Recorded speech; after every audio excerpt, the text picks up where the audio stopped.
Okay, तो आज का हमारा प्रैक्टिकल है to prepare and standardize KMnO4 solution. KMnO4 मतलब पोटेशियम परमैंगनेट सॉल्यूशन। ठीक है, इस प्रैक्टिकल को करने के लिए हमें 3 सॉल्यूशन बनाने हैं।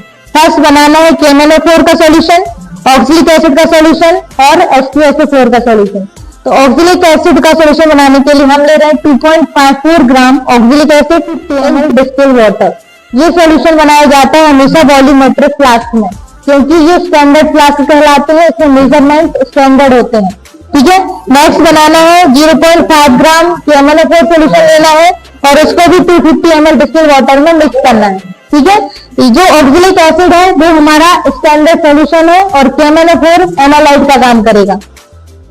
नेक्स्ट है H2SO4 का सॉल्यूशन। H2SO4 का सॉल्यूशन बनता है 1:1 का। अगर हम 10 ml H2SO4 ले रहे हैं तो 10 ml हमें डिस्टिल्ड वाटर लेना है। ठीक है, देन सॉल्यूशन बनाने के बाद ऑक्सैलिक एसिड जो हमने बनाया है उसमें से 10 ml हमें लेना है कॉनिकल फ्लास्क में और 5 ml लेंगे H2SO4 का सॉल्यूशन।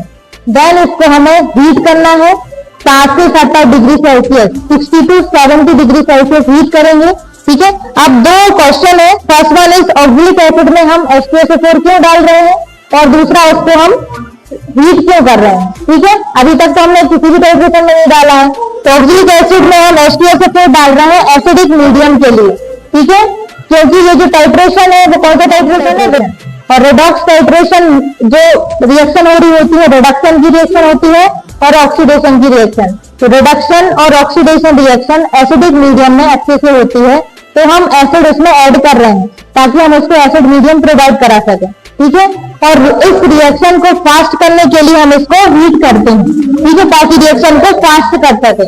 ओके, तो यही पर्पस है ऑक्सैलिक एसिड में H2SO4 डालने का। इसके बाद हीट करने के बाद मतलब उसको ठंडा नहीं करना है, जो सॉल्यूशन गर्म ही रहेगा उसको फिर हमें टाइट्रेट करना है KMnO4 सॉल्यूशन के साथ। अब KMnO4 के बारे में हम जान लें थोड़ा सा। जो KMnO4 है वो एनालाइट है आज के प्रैक्टिकल में, लेकिन फिर भी उसको ब्यूरेट में फिल किया गया है क्योंकि KMnO4 एक तो स्क्वाल्फ इंडिकेटर काम करता है।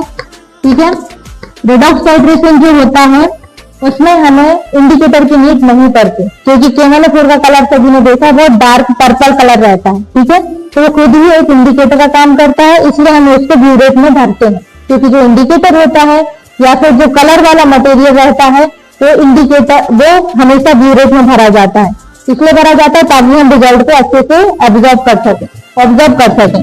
ठीक है, इसमें रिएक्शन करने के बाद टाइट्रेशन करने के बाद इसका जो कलर रहेगा वो पिंक कलर आएगा। ठीक है, लाइट पिंक कलर हो सकता है या थोड़ा सा पिंक कलर में आपको येलोनेस भी दिख सकती है, जिसको हम बोलते हैं पेल येलो कलर। ठीक है, ये कलर आते हैं। लास्ट में आपको जो कलर देखने मिलेगा वो कुछ ऐसे पिंक कलर का देखने आएगा। ठीक है, ये रहेगा 30 सेकंड तक रह रहा है या परमानेंट हो रहा है, मतलब इसमें रिडॉक्स रिएक्शन हो गई है। ठीक है, ये कलर हमें लास्ट में देखने मिलेगा। इसमें आप कैसे मिला देखने, रिएक्शन समझ लो। रिएक्शन प्रिंसिपल क्या है, MnO4 आया है पोटेशियम परमैंगनेट से। पोटेशियम परमैंगनेट का फॉर्मूला क्या होता है, KMnO4 का जो कलर है पर्पल कलर है वो रहता है इसकी वजह से, MnO4 की वजह से। तो रिएक्शन में वही इन्वॉल्व होगा, MnO4 लिया है और ये जो C2O4 ये आया है ऑक्सैलिक एसिड से। ऑक्सैलिक एसिड का फॉर्मूला होता है C2H2O4 into 2H2। ठीक है, ये होता है हमारे ऑक्सैलिक एसिड का फॉर्मूला। तो ऑक्सैलिक एसिड में इसमें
30 हो गए इधर वही 30 तो यहाँ से बाहर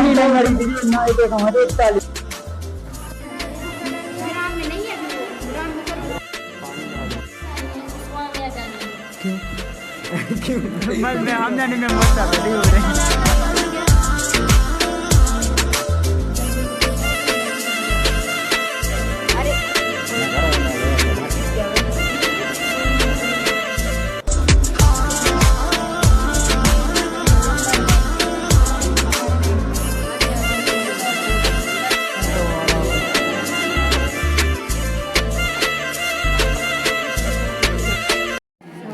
हम पता है ना होगा होगा होगा ये तो आ रहा है।